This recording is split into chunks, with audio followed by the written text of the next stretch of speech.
Viborg is a city in Denmark. It is an old city, but it has only a few old buildings. A great fire destroyed most of the old town in 1726. Mr. Andersen was writing a book on the history of Denmark. He went to Viborg in 1891. He wanted to study the history of the town. He stayed in an old building in Viborg, the Golden Lion Inn. The inn was nearly 350 years old. Andersen asked the landlord for a large room. The landlord of the Golden Lion showed him 2 rooms, room number 12 and room number 14. There were 3 large windows in each room. The windows looked onto the street. Andersen chose room number 12. In the evening, Andersen went downstairs for supper. He saw a blackboard. The names of all the guests were written on the blackboard. Andersen saw that the inn was full. There were no empty rooms. Andersen noticed that there was no room number 13. 13 is an unlucky number. Many people do not want to stay in a room with an unlucky number. When Andersen went upstairs to bed, he tried to unlock his door. It did not open. Then he saw that he had made a mistake. It was the wrong room. The number on the door was number 13. He heard someone moving inside the room. "I'm very sorry," he said, and went to the door of room number 12. Perhaps the servants sleep in room 13, Andersen thought. He decided to ask the landlord about it the next day. Andersen lit the oil lamp and looked round. Room number 12 looked smaller by lamplight. Andersen was tired. He went to bed. In the morning, Andersen went to the town hall. He wanted to study the town records. Andersen read many very old papers. The oldest records were from the 16th century. There were some letters from the Bishop of Viborg dated 1560. The bishop had owned 3 or 4 houses in the city. He had rented a house to a man called Nicholas Franken. The townspeople of Viborg did not like Nicholas Franken. Some people wrote to the bishop to say that Franken was a bad man. They said that Franken was a magician. They wanted Franken to leave the city. The bishop said that Nicholas Franken had done nothing wrong. He did not believe that Franken was a magician. It was time for the town hall to close. As Andersen was leaving, the town clerk spoke to him. "I see you are reading about the bishop and Nicholas Franken," the clerk said. "I am interested in them, but I do not know where Franken lived. Many of the town records were burnt in the Great Fire of 1726. Andersen thanked the clerk and went back to the Golden Lion. He wanted to ask the landlord about room number 13, but the landlord was busy. Andersen went upstairs and stopped outside the door of number 13. He heard someone inside the room. The person was walking around and talking in a strange voice. Andersen went to his own room.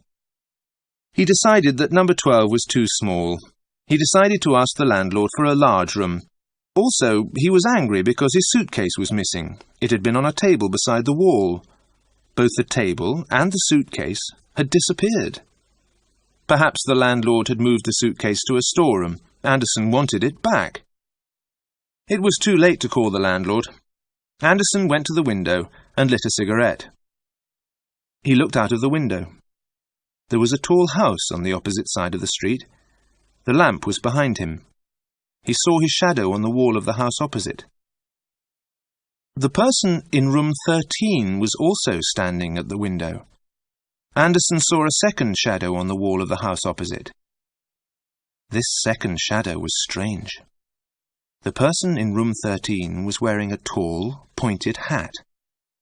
Also, the light from room 13 was red. The light was the colour of blood. Andersen opened the window and put his head outside. He tried to see the person in the next room. He saw the sleeve of a long white coat. That was all. The person in room 13 suddenly moved away from the window. The red light went out. Andersen finished his cigarette. He left the ashtray on the window ledge. Then he turned out the lamp and went to bed. Next morning, the maid brought hot water to the room. Anderson woke up and remembered his suitcase. "Where is my suitcase, please?" he asked. The maid laughed and pointed. The suitcase was on the table beside the wall. It was exactly where Anderson had left it. He noticed another strange thing. His ashtray was on the middle window ledge. He clearly remembered smoking his cigarette by the end window, next to number 13.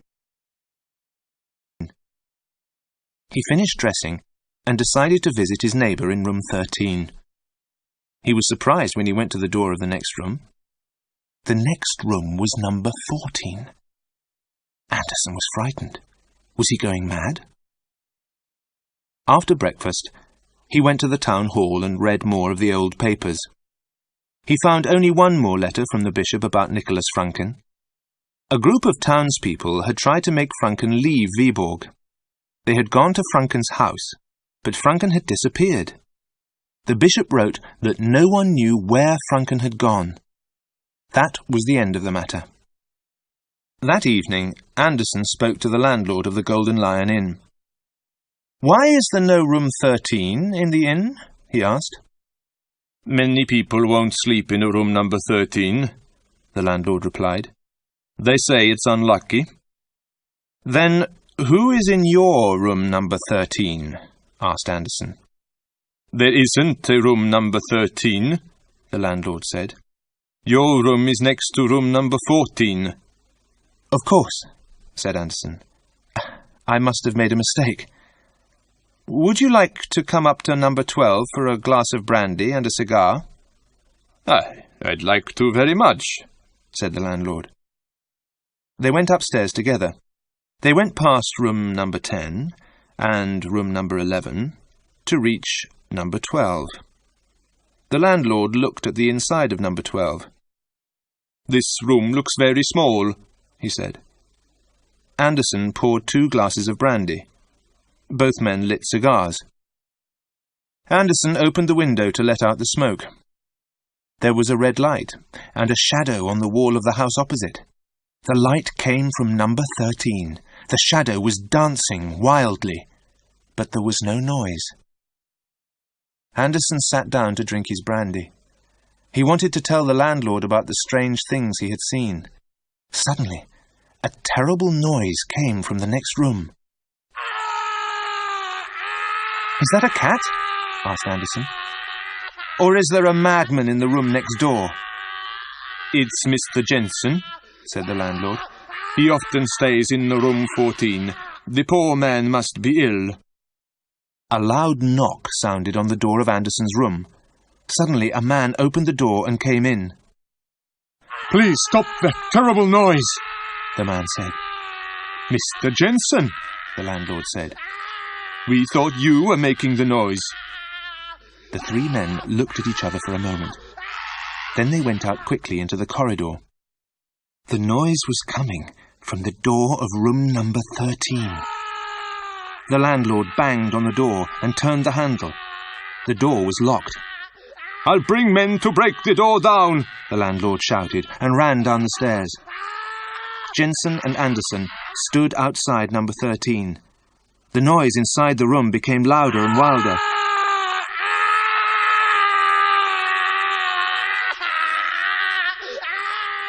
"I want to tell you something strange," Jensen said to Anderson. "My room has 3 windows in the day and only 2 at night. Perhaps you think I am mad." "Good Lord, my room is the same," said Anderson. "My room looks smaller at night than during the day." The door of number 13 opened suddenly, and an arm came out. The arm was thin and covered in grey hairs. The fingernails were long and dirty. Anderson shouted and pulled Jensen away from the door. The arm disappeared and the door closed. The sound of mad laughter came from number 13.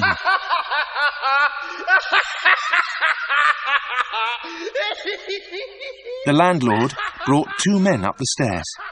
The men had axes in their hands. They swung their axes against the door of number 13. Suddenly, the men cried out and dropped their axes. They had hit a wall. The door of number 13 had disappeared. In the morning, workmen pulled up the floor between rooms 12 and 14. Under the floor, they found a box. There were old papers inside the box.